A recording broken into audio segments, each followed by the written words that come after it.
Sir കുറച്ചു മുമ്പ് പ്രാർത്ഥനാപൂർവം ചിന്തിക്കുക എന്ന് പറഞ്ഞു. ചിന്തിക്കുക എന്നുള്ള ടേം സ്വാഭാവികമാണ്. പ്രാർത്ഥനാപൂർവം ചിന്തിക്കുന്നു എന്ന് പറയുമ്പോൾ ഒരാൾ എന്താണ് മനസ്സിലാക്കേണ്ടത്? പ്രാർത്ഥിക്കുന്നത് ഓരോരുത്തരും ഓരോ ആവശ്യത്തിനാണ്. ഞാൻ പ്രാർത്ഥിക്കുമ്പോൾ എൻ്റെ മനസ്സിലൂടെ പോകുന്നത് കോൺസെൻട്രേഷൻ കിട്ടണമെങ്കിൽ ഈശ്വരനിലേക്ക് മനസ്സിനെ കേന്ദ്രീകരിച്ചുകൊണ്ട് പ്രാർത്ഥിച്ചാലേ കിട്ടുള്ളൂ. ഈശ്വരനോട് കേന്ദ്രീകരിക്കുമ്പം ഈശ്വരൻ ചോദിക്കും, നിന്നെ രക്ഷിക്കണോ, നിന്നോട് എന്തെങ്കിലും ഉണ്ടെങ്കിൽ ക്ഷമിക്കണോ എന്ന് ചോദിക്കുമ്പം നീ അത് മറ്റുള്ളവരോട് ചെയ്തിട്ടുണ്ടോ എന്നുള്ളൊരു ചോദ്യം എന്നോട് വരുന്നുണ്ട്. എൻ്റെ അന്തരാത്മാവിൽ അങ്ങനെ തോന്നിക്കുന്നുണ്ട്. അത് ചോദിക്കുന്നതാണെന്ന് എൻ്റെ മനസ്സിൽ തോന്നല. അപ്പം ഞാൻ എല്ലാവരോടും ക്ഷമിച്ചു എന്ന് പുറമേ മോടി പറയുകയാണോ, ആക്ച്വലി യഥാർത്ഥത്തിൽ അവരോട് ക്ഷമിച്ചിട്ടുണ്ടോ എന്നുള്ളൊരു ക്വസ്റ്റ്യനാണ്. അപ്പം ക്ഷമിക്കാതെ ഉള്ളവരോടുണ്ടെങ്കിൽ ക്ഷമിക്കാൻ എനിക്ക് കിട്ടുന്ന ഒരവസരമാണ് ആ പ്രതിസന്ധിയിൽ എനിക്ക് കിട്ടുന്നത്. അതുപോലെ ഇപ്പം നമ്മൾ പ്രതീക്ഷിക്കുന്ന പോലെ അല്ലാതെ വരുമ്പോഴും അതിപ്പോൾ അത് ടോളറേറ്റ് ചെയ്യാൻ, അതിൽ നിന്നും നമുക്ക് ഒരു വൈകാരികമായിട്ട് അത് സ്റ്റെബിലിറ്റി, വൈകാരിക തീവ്രത കൊണ്ട് തളരാനും വൈകാരിക തീവ്രത കൊണ്ട് അമിത ആഹ്ലാദം ചെയ്യാതെ അത് ചെയ്യാൻ പറ്റുമെങ്കിൽ, ഇതൊക്കെയാണ് എന്നിൽ ഈശ്വര ചൈതന്യമെന്ന് ഞാൻ കരുതുന്നത്. ഈശ്വരൻ എന്ന് പറയുന്നത് എൻ്റെ ഉള്ളിൽ തന്നെയാണെന്നാണ്. അത് നാരായണ ഗുരു പറഞ്ഞത് അതോ തന്നെ എൻ്റെ സത്യത്തിലേക്ക് ചെല്ലുകയാണെങ്കിൽ, ഈശ്വര ചൈതന്യം കാണണമെങ്കിൽ നമ്മൾ നമ്മുടെ ഉള്ളിൽ തന്നെ നോക്കണം. അത് ഇച്ചിരി ബുദ്ധിമുട്ടാണ്. ഞാൻ ഒരു ക്രിസ്ത്യനിലേക്കാണെങ്കിൽ ഞങ്ങൾക്ക് കൺഫഷൻ എന്നുണ്ട്. അതെന്ന് പറഞ്ഞാൽ നമ്മൾ ചെയ്ത കാര്യത്തെപ്പറ്റി യഥാർത്ഥത്തിൽ നമ്മൾ പശ്ചാത്തപിക്കുകയാണ്. അല്ലാതെ ഒരു പ്രീഷിൻ്റെ അടുത്ത് പറയുന്നത് മാത്രമല്ല അവിടുത്തെ കാര്യം. അതിനെ ഹെൽപ്പ് ചെയ്യുന്നതുകൊണ്ട് അതൊരു കൗൺസിലിങ്ങിൻ്റെ അഗാധമായ ഒരു ലെവലിലേക്ക് പോകുന്നെങ്കിൽ മാത്രമേ അതിൽ അർത്ഥമുള്ളൂ. അതെല്ലാവർക്കും അത് നമ്മളെ ഹെൽപ്പ് ചെയ്യാൻ പറ്റത്തുമില്ല.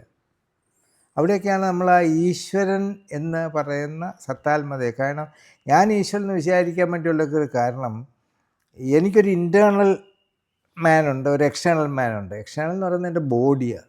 അത് പഞ്ചഭൂതങ്ങളിൽ ലയിച്ചങ്ങ് പോകും. പക്ഷേ ഇതിൻ്റെ ഇൻറ്റേർണൽ എന്ന് പറയുന്ന ഒരു കോസ്മിക് എനർജിയാണ്.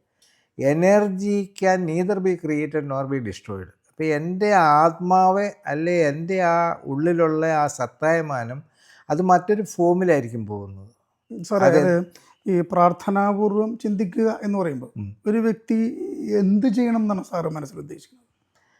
ഒന്ന്, നമ്മൾ പ്രവർത്തിക്കുന്ന മനുഷ്യർക്ക് മാത്രമേ എന്തെങ്കിലുമൊക്കെ തെറ്റുകൾ വരുള്ളൂ. അപ്പോൾ ആ എന്തെങ്കിലും വീഴ്ചകൾ വരുമ്പോഴേ നമുക്ക് പഠിക്കാൻ പറ്റുള്ളൂ. അങ്ങനെ വരുമ്പോൾ എന്തുകൊണ്ട് അത് ഇനിയുള്ള ഭാവി ജീവിതത്തിൽ അത് വരാതെ ഇരിക്കാൻ, അല്ലെങ്കിൽ ഞാനൊരു മാനേജറായിട്ട്, അല്ലെങ്കിൽ ഞാൻ കുറേ പേരെ ഒരു ടീമിൻ്റെ ലീഡറായിട്ടോ അല്ലെങ്കിൽ ടീമിൻ്റെ ഒരു പ്രധാനപ്പെട്ട മെമ്പറായിട്ടോ വർക്ക് ചെയ്യുമ്പം, മാനേജ്മെൻറ്റ് രംഗത്തോ സർക്കാരിലായിട്ടോ പ്രൈവറ്റിലാകുമ്പോഴേ അവിടെ വന്ന് ഒരു പരാജയം വീണ്ടും പരാജയപ്പെടാതിരിക്കാൻ എന്ത് ചെയ്യണം എന്നുള്ളതാണ് ഒരു കാര്യം. അപ്പം പലതും നമുക്ക് നടപ്പാക്കാൻ പറ്റും, പലതും നടപ്പാക്കാൻ പറ്റാതെ വരും. അത് പറയുകയാണെങ്കിൽ, ഇപ്പോൾ നമുക്ക് ലോൺ ഇഷ്ടംപോലെ കിട്ടും. ലോൺ എടുത്തിട്ട് കാര്യങ്ങൾ ചെയ്താൽ, ബാങ്കിൽ നിന്ന് ഫൈനാൻസ് എടുത്തിട്ട് ചെയ്യുമ്പോൾ ആ എടുക്കുന്ന ഓണർക്ക് സ്വത്തുവകകളുണ്ടെങ്കിൽ അത് ജപ്തി ചെയ്യാൻ ഈ നാട്ടിൽ നിയമമുണ്ട്. നമ്മളുടെ പല പ്രസ്ഥാനങ്ങളിലും സർക്കാരിൻ്റെയോ അല്ലെങ്കിൽ എസ്പെഷ്യലി ഞാൻ പ്രവർത്തിച്ച സഹകരണ മേഖലയിലെ ഡയറക്ടേഴ്സാണ് അതിൻ്റെ ഓണേഴ്സ്. അവരുടെ പ്രവർത്തനം കൊണ്ട് അത് കടക്കണിയിൽ നശിച്ചു പോയാൽ അവരെ അക്കൗണ്ടബിളാക്കി അവരുടെ സ്വത്ത് കണ്ടുകെട്ടുന്ന ഒരു കാര്യം വന്നിരുന്നെങ്കിൽ ഇത്രയും അഴിമതി നടക്കുകയില്ലായിരുന്നു. എനിക്കത് നടപ്പാക്കാൻ പറ്റിയല്ല. ഞാൻ പറഞ്ഞത്, മറ്റുള്ള ആ ലോ ഒരു എൻ്റർപ്രണർക്ക് ഉണ്ടാക്കിയാൽ അവൻ്റെ അസറ്റിൽ നിന്ന് അത് എടുത്ത് കൊടുക്കുന്ന കോടതി അല്ലെ ഈ നാട്ടിലെ നിയമം ഇവർ ഭരിക്കുന്ന അവരുടെ ഭാഗത്തുനിന്ന് വന്നുകൊണ്ട് ആയാൽ അവരുടെ നിന്ന് ജപ്തി ചെയ്ത് എടുക്കുകയോ അല്ലെ അവരെ ജയിലിൽ അടയ്ക്കുകയോ ചെയ്യുകയാണെങ്കിൽ ഇത്രയും ലോകം നമ്മുടെ സർക്കാർ സ്ഥാപനങ്ങൾ നശിക്കുകയില്ലായിരുന്നു വിശ്വസിക്കുന്ന ഒരാളാണ് ഞാൻ. ഒരു വ്യക്തി എങ്ങനെയാണ് സാർ പ്രാർത്ഥനാപൂർവം ചിന്തിക്കുന്നത്? ഒരു വ്യക്തി എങ്ങനെയാണ് പ്രാർത്ഥനാപൂർവം ചിന്തിക്കേണ്ടത്? അല്ല, ഇതിനു വേണ്ടിയിട്ട് എനിക്ക് ചെയ്യാൻ പറ്റാത്തതുകൊണ്ട് ഞാൻ ദൈവത്തോട് പ്രാർത്ഥിക്കും, ദൈവമേ ഇങ്ങനെ എന്തെങ്കിലും ആക്കിയിട്ട് വരുന്നേ, അങ്ങനെ ഈശ്വരനെ ഓരോ സൊല്യൂഷൻ അന്വേഷിക്കുക. ഓരോ സിറ്റുവേഷനിലും ചെയ്യേണ്ടത് എന്താണെന്ന് എനിക്കുണ്ട്. പക്ഷേ എനിക്കത് ചെയ്യാനുള്ള പ്രാപ്തിയോ അല്ലെങ്കിൽ അതിനുള്ള ആ ലെവലിലോ അല്ല ഞാൻ നിൽക്കുന്നത്. അപ്പോൾ ഞാൻ ലെജിസ്ലേറ്റീവ് മെമ്പർ ആയിരുന്നെങ്കിൽ എനിക്കത് അവിടെ പറയാൻ സാധിക്കുകയില്ല.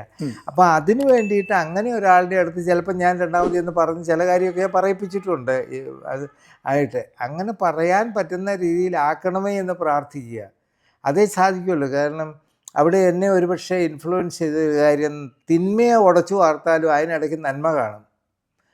ശ്രീരാമ ഭഗവാൻ രാവണനെ വധിച്ചെങ്കിലും രാവണൻ്റെ സഹോദരൻ വിഭീഷണൻ നിശ്ചയമായും നല്ലവനായതുകൊണ്ട് അവിടുത്തെ രാജാവാക്കിയത്. ഇന്ന് ഹമാസിലെ മൊത്തം നല്ലതും ചീത്തയും ഒന്നിച്ച് കൊല്ലുമെന്ന് കാണുമ്പോൾ ഞാൻ ശ്രീരാമ ഭഗവാൻ അന്ന് ചെയ്തതിനെപ്പറ്റി ഓർക്കാറുണ്ട്. ഓർത്തെടുക്കുക, അവിടെ എത്രയോ നല്ല മനുഷ്യരെയാണ് ഒറ്റയടിക്ക് കൊല്ലുന്നത്. സാറേ, ഈ സാറ് വളരെ ആക്റ്റീവായിട്ട് മാനേജ്മെൻറ്റ് മേഖലകളിൽ ഏർപ്പെടുന്ന കാലത്ത് ഉള്ള രീതികളും ഇന്നത്തെ രീതികളും തമ്മിൽ എന്തെങ്കിലും വ്യത്യാസം സാറിന് അനുഭവപ്പെടുന്നുണ്ടോ? അത് നല്ലതാണോ ചീത്തയാണോ എന്നൊക്കെ പറയാൻ പറ്റുമോ സാർ? ഞാൻ ചെയ്യുന്ന കാലത്ത് എഫർട്ട് റിസൾട്ട് അതിനൊരു പോസിറ്റീവ് കൊറിലേഷൻ ഉണ്ടായിരുന്നു.